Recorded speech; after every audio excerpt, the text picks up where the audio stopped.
Alright guys, welcome back to Strong Successful Male. So for today, I'm going to be doing the highly anticipated update, or part 2, to a very popular video from last week, which was titled, Husband Distracts Gold Digger Wife with Ultimate Mental Gymnastics. And guys, that video, wow, talk about a response. You guys absolutely love that. And at the end of that video, when I said, hey, if you want to see a part 2 to this story, let the guy know, you guys are great. There must be close to 900 comments on there saying part 2, so here you go. Now, as a quick recap, because it's been a week, this is about the guy that rushed into a marriage with a woman who absolutely married him for his resources. This is a guy, I believe he is now in his late 30s, 38, I think. Married to his wife for a few years. And like I said, he rushed into it. And this was a guy, as you recall, was completely conditioned from birth to be the blue pill nice guy.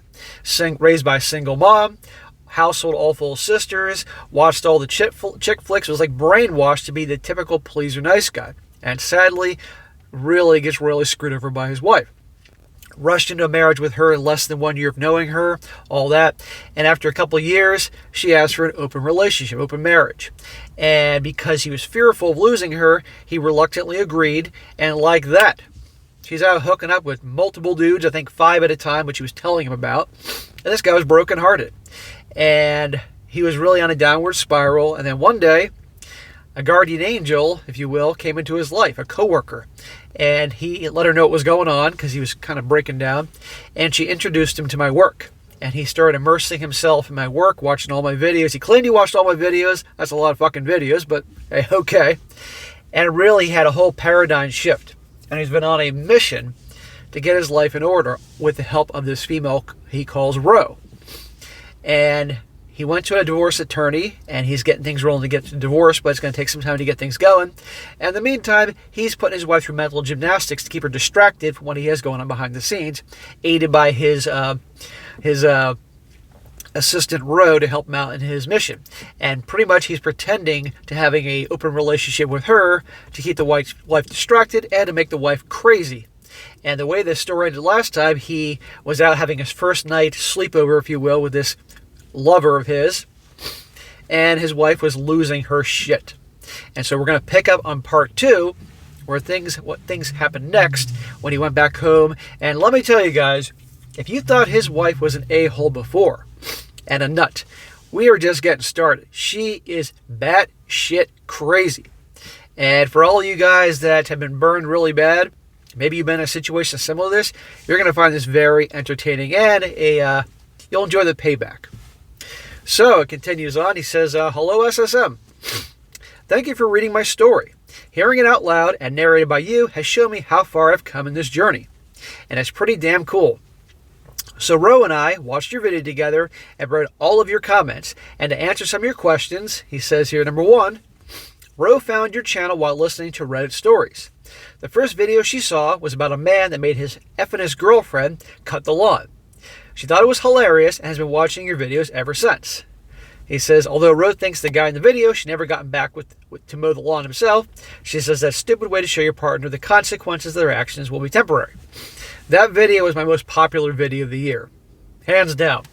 And if you guys haven't seen it, I'll post a link to the comments section. Definitely check it out. Very entertaining. He says, yes, I was talking about the 80s Thundercat show, best cartoon era of all time. To everyone who said that I would get with Ro or that she had another agenda, sorry to inform you, but that's not going to happen. I think the best way to describe our type of relationship would be like the one between Captain Kirk and Spock. Only this time, the ingenious Captain Kirk is a woman, and well, I'm just as socially awkward and logical as Spock. Well, brother, I want to help you become a lot less socially awkward, and I will come back to that later. Yeah, guys, I said from the get-go in that video, don't go fall in love with Ro, because he described her as being a hottie and cool and all that. She is an invaluable asset to him. She is his right-hand girl. She's not at all worth messing that up. I literally, when he described this, pictured the dynamic in the relationship. And any of you guys ever seen the show Billions? It's one of my favorite shows. The character Bobby Axelrod and Wendy Rhodes. The dynamic those two have. From the get-go, the first episode, you can tell that both those two are in love with each other. However, he never got with her, at least until the very end of the show when he went off to Switzerland. That he never got with her, even though they both were highly attracted to each other. And because, in my opinion, This is obviously a show, but in my opinion, he realized she was far more valuable to him as an employee and helping him in his hedge fund be extremely successful than having her as a wife. And with him, business always came first, which it always should, and therefore she's more valuable as an employee and really helped him along and get out of a lot of shit. So consider Roe your Wendy Rhodes and your Bobby Axelrod. Don't mix a business with pleasure. She's more valuable as your right-hand woman here in this situation to get through this crap and also down the road. He also says, and yes, SSM, you were right. My grandfather did warn me not to marry Jessica. He said that she was seeking too much external validation, and a woman who can't find her worth within herself is a woman that will bring nothing but trouble. But unfortunately, by then I was too dumb and passed it as him not understanding the new generations. Your grandfather understood human nature, and that doesn't ever change, no matter where you are or the so-called times and the generations. I knew your grandfather had something against her. Clearly he understood more than I did. The day I asked him to sign the papers for my summer home, I apologized for not taking his word seriously, and we discussed my options. He strongly recommended that I not tell my mom I'm getting divorced, at least until my wife was served, or she will try everything to prevent me from doing it. He's right, your mom probably will do that based on your description of her, but at the end of the day, you're a grown-ass man in your late 30s. It's none of your mom's freaking business what you do. You have to stop caring what other people think. That's what nice guys do. They're pleasers. They want to please everybody around them. They don't want any friction or turmoil. You got to take care of you first. And that is what I want you to do going forward in your life. Doesn't mean you got to be an asshole, but you got to take care of you first. Stop putting everybody else before you. This is what the bad boys do. Chad and Tyrone always take care of Chad and Tyrone first. You can find the balance between having bad boy qualities, but be the good man that I know you are. You hit the sweet spot. So that's it with my family. No one but my grandfather will know anything until the last minute. But to be sure, but be sure, as soon as Jessica is served, my family will know everything. I've seen your videos what happens if you let an ex control the narrative, and it is never very good. Correct. So, to what happened next. The morning I left Rose's house with what you call an A-team type of plan, first I noticed that one common thing I found in your videos and in the comments is how everyone highly recommends videotaping or recording any interaction while being just the two of us. Luckily, me being the computer nerd meant I had already installed 3 cameras when I moved in years ago. I had full coverage of the entire first floor, including the kitchen and the hallway leading to my home office and the guest bathroom. So that was covered. I had no idea as soon as I walked in I was going to be yelled at, gaslighted, love-bombed, stabbed, or all the above. But what I didn't know was that I had to stay on that floor and avoid going upstairs or any area without a camera. And since my office had a couch and the guest bathroom next to it, it would work out perfectly. And secondly, Ro told me that if my wife demanded to close the marriage, I just need to use her own words against her. She gave me a few examples and warned me to never mention divorce. We didn't want to let her know that the divorce was even an option for me because she would gear up and potentially F up everything. This is why I tell you, keep Ro as your right-hand gal, for lack of a better term. She's your Wendy Rhodes, like in Billions. You need her to help you get through this shit and in the future. So finally, I got home, and I must admit, since I don't handle stressful situations that well, it was no surprise that as soon as I arrived, my hands were shaking so much that I had to stay in the car for a couple minutes to calm down. Planning is easy, but doing it is incredibly challenging. So if anyone here is struggling with this part, I get you. But trust me, it's worth it. Once calmer, I checked with my phone and the cameras were on, and I got out of the car. Now wait till you see what he discovers when he gets in that door. Holy effing shit. As soon as I walked into the house, it looked like I had stepped on a set of hoarders. The place was a complete mess. A bunch of my clothes were thrown from the stairs towards the living room. 2 of my Star Wars Legos were destroyed, and their pieces were scattered in a trail like some dark Hansel and Gretel shit. And in the kitchen, there was broken glass and red wine stains all over the counter and floor, which I think she dropped some at the counter before throwing it to the floor. So she threw all your clothes from the upstairs to the downstairs, smashed your Star Wars Lego models, probably like the Star Destroyer or something, scattered it all over the place, broken glass, wine stains everywhere. Yeah, what a catch she is. She's losing her freaking mind because you are now taking part in the open marriage that she suggested. She's like a crazy child. I was so angry to see how she treated my stuff, my home, and all just because she didn't like the consequences of her own decisions. Yeah, no kidding. I was furious, but then it clicked to me I shouldn't be angry. I should be ecstatic since this was a gift, a beautiful divorce gift. So I took my phone, snapped as many pictures as possible, and sent them to my company email in my cloud. You can never be too careful with these types of things.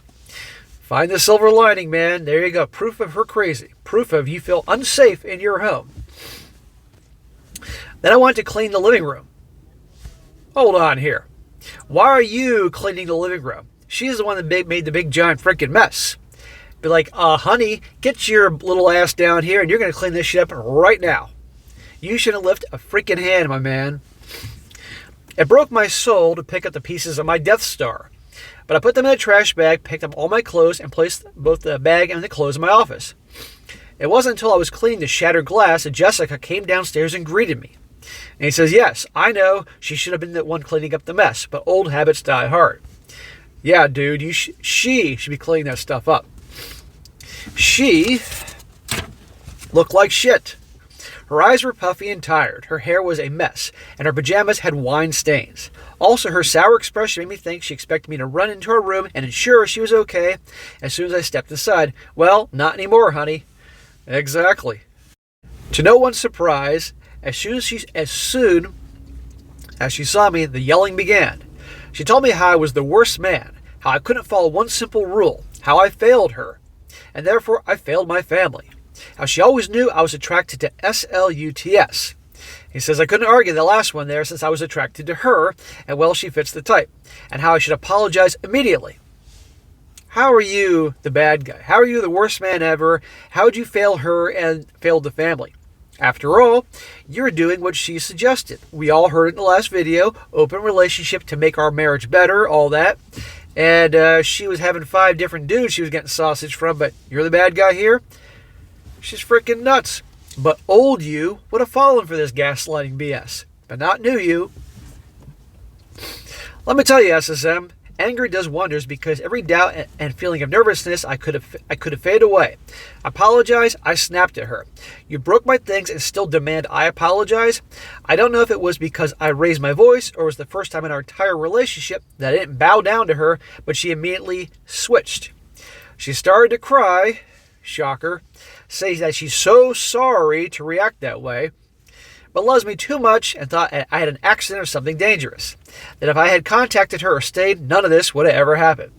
Oh, it's your fault she went freaking nuts and destroyed all your property and destroyed parts of the house and all that. Because, she was so worried about you. Twisting it around, crying, gaslighting. First she acts nuts, then yells at you. That doesn't work. Then she starts the waterworks. Old you would have fallen for this shit. And let's be honest, a giant percentage of guys would fall for this type of shit. You thought it was an accident, and that's why you broke my stuff, I asked, and she said no, that she did it because I left her alone and she was hurt. How would you know that she was hurt? How would you know she was alone? Because she has had a habit of not being very alone lately, if you catch my drift. I was about to ask what she meant by being hurt, and that's when she pulled her pajama pants, and I saw her foot had a bandage on it. Not like a Band-Aid, oh no, like a full-on super long white bandage that covered all her foot up some inches above her ankles. I had an accident and stepped on glass, she said. Well, that made no sense. I looked around and there was no sign of getting hurt, and she never cleans after herself, let alone blood.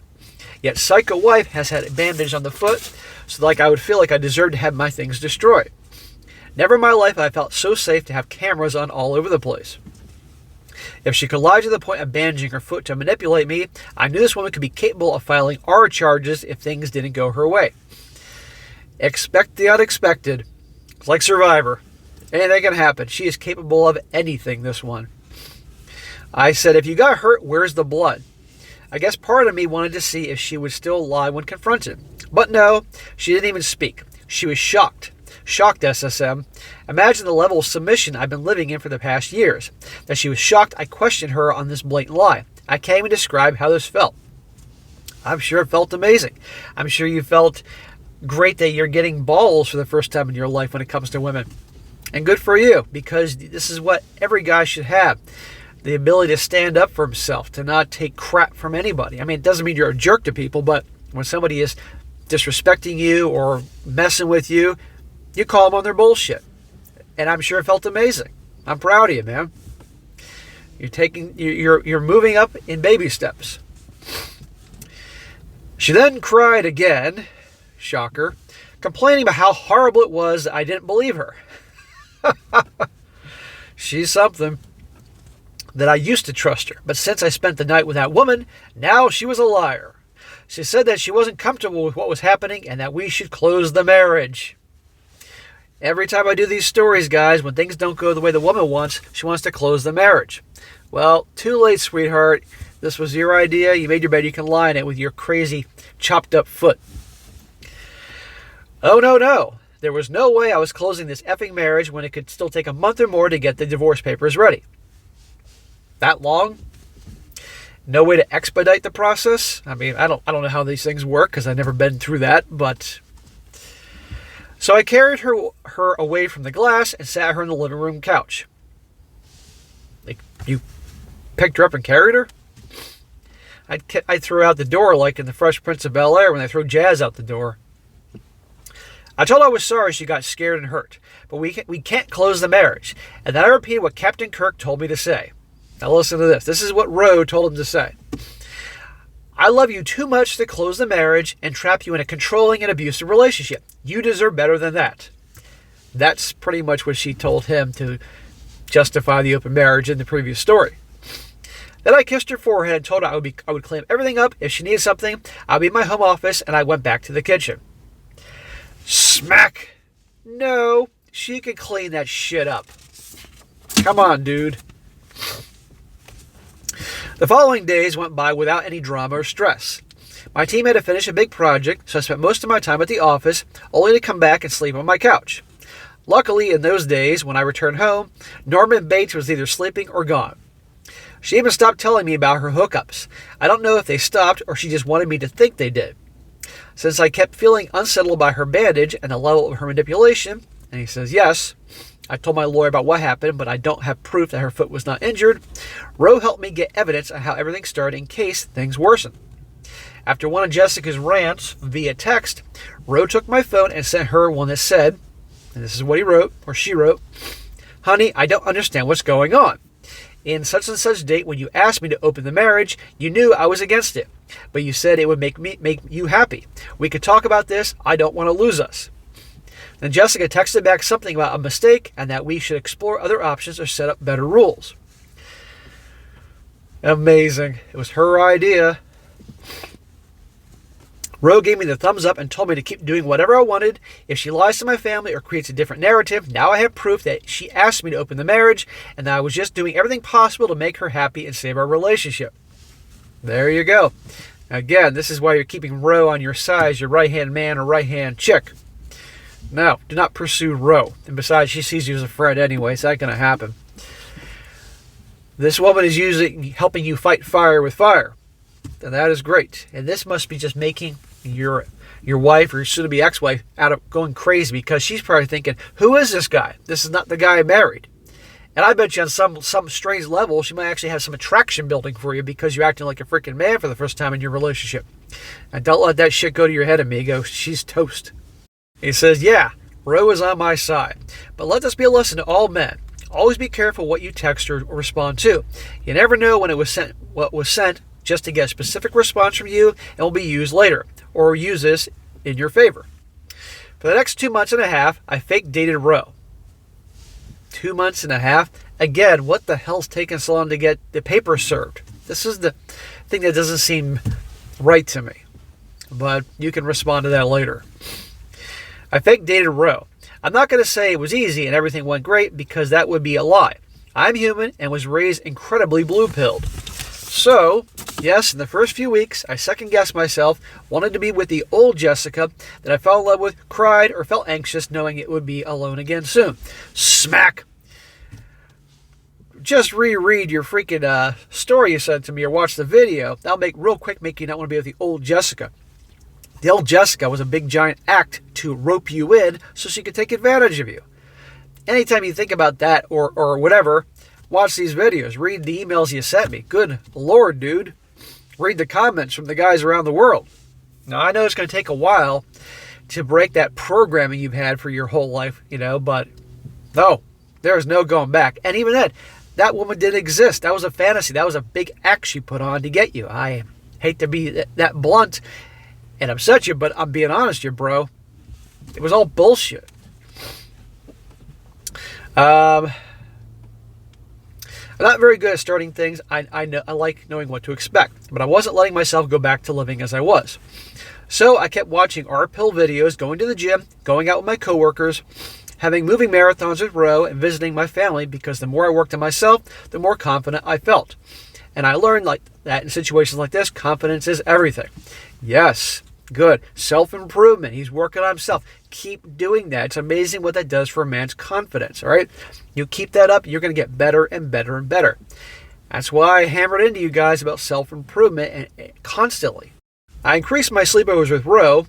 Some dates were here and there, and whenever Jessica cried, gaslighted me, broke shit, and demanded we close the marriage or she'll divorce me, I bought her something nice or sent flowers when I knew she was having lunch with her friends. Ro thought this was a great idea, since Jessica has always been obsessed with her public image. Big surprise there. It worked wonders. She was so happy her friends kept telling her how lucky she was that her crying and nagging would disappear for a few days, only to find her later having a meltdown over how she's losing me to a woman as low as Ro, and that she would do anything to return how we were before. Anything, huh? I'll be careful with that. To which I responded things like, wait, you said we needed to be open our relationship to work on making our marriage better. Or are you telling me you don't want to work on our marriage? Was I playing with her emotional state? Yes. Was this nice? Not so much. If given the chance, would I have done it the same way? Absolutely. You are fighting with fire, my man. You have to go no holds bar here, okay? Look what she's done to you. Do not feel bad for her for a freaking second. She's evil. She's getting what she deserves, and she's really going to get what she deserves down the road. And we both know you're going to get hit in the divorce, but at least you'll be free and can start over.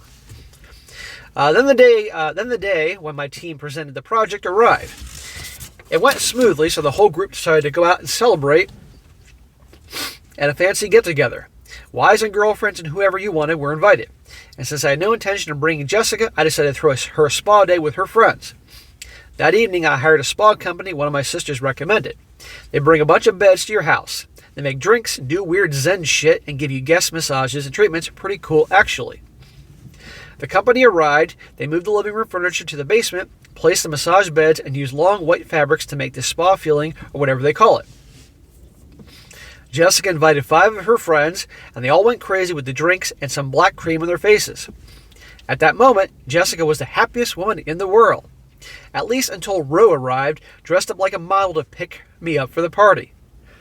Oh, I'm sure that went well, because I believe Ro, he said, is much younger than Jessica, prettier than Jessica, and nothing makes a woman crazy than a potential replacement who's prettier and younger. Let me tell you, seeing Ro dressed like that while Jessica had a robe, messy hair, and crap all over her face will be one of my favorite moments of my life.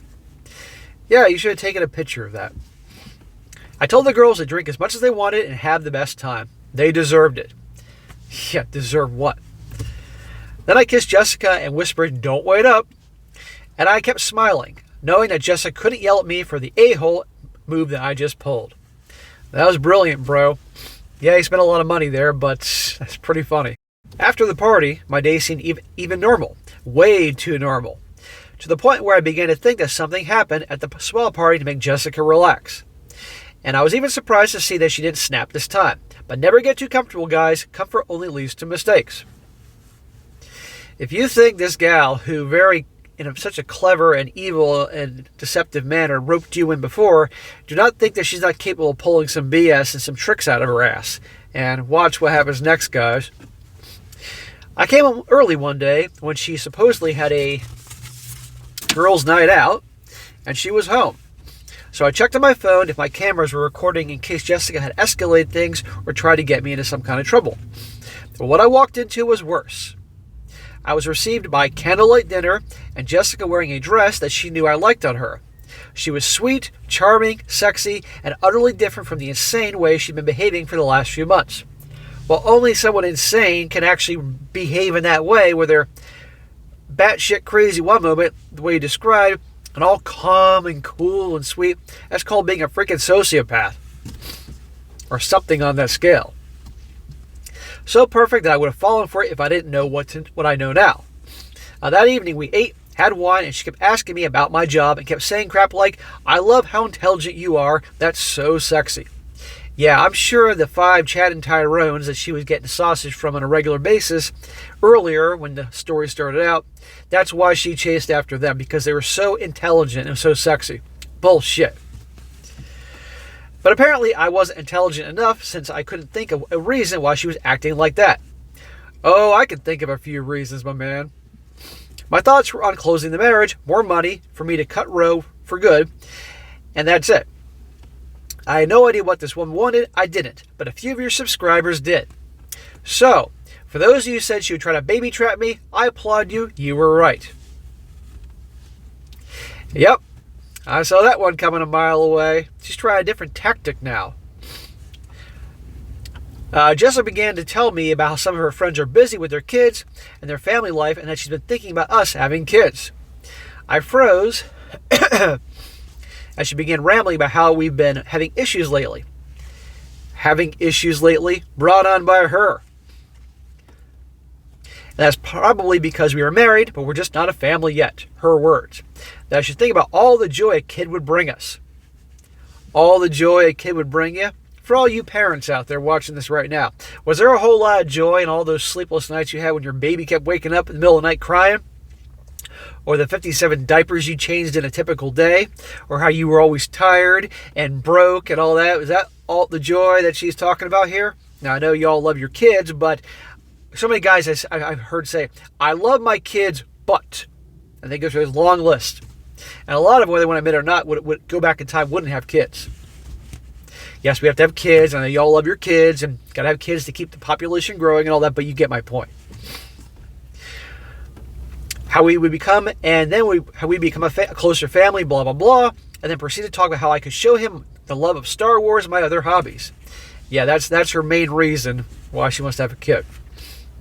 She could tell I was freaking out because she sat closer to me and began rubbing my leg. And honestly, I spaced out. Getting my control back felt good, but I was also being stupid.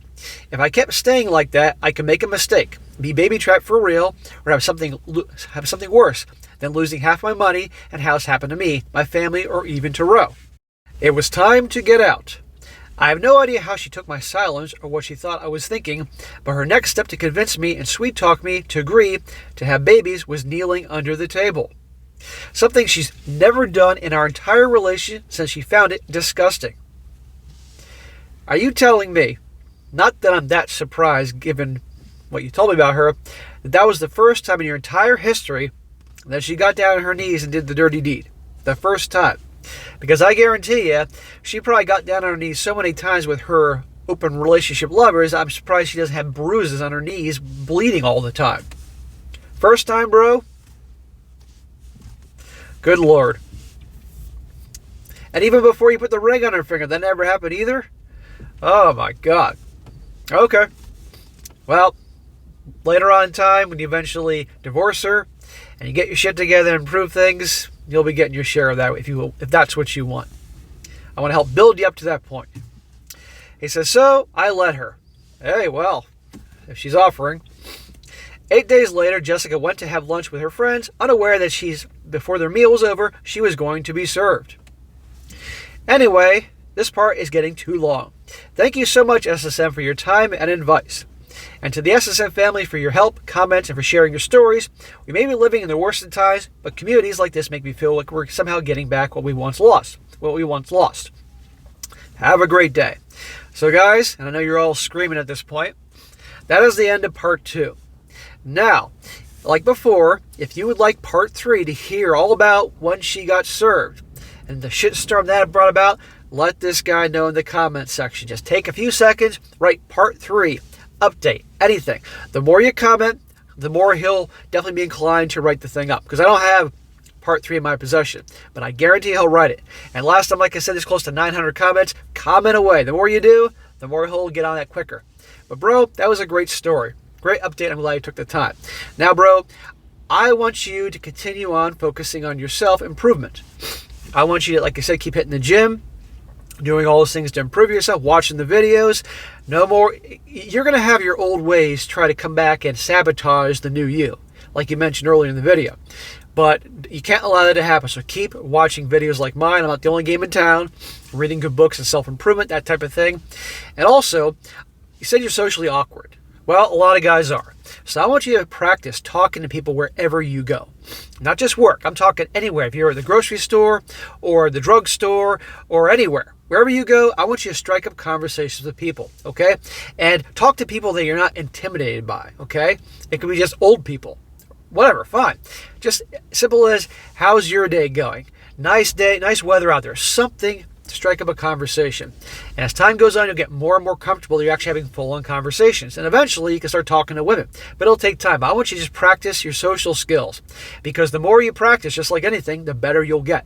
And that way, then you won't be, as you describe yourself, a socially awkward nerd. And there's plenty of other things you can do, which I will address later on in the future, as you send in future updates. But great story, man. It was really good to hear. I was wondering, because it's been a few days, but you enjoy watching this video. I'm going to email you when this thing's over so you can sit down and watch it with your girl, bro, Ro. Have a good time. And we're all eagerly waiting part 3.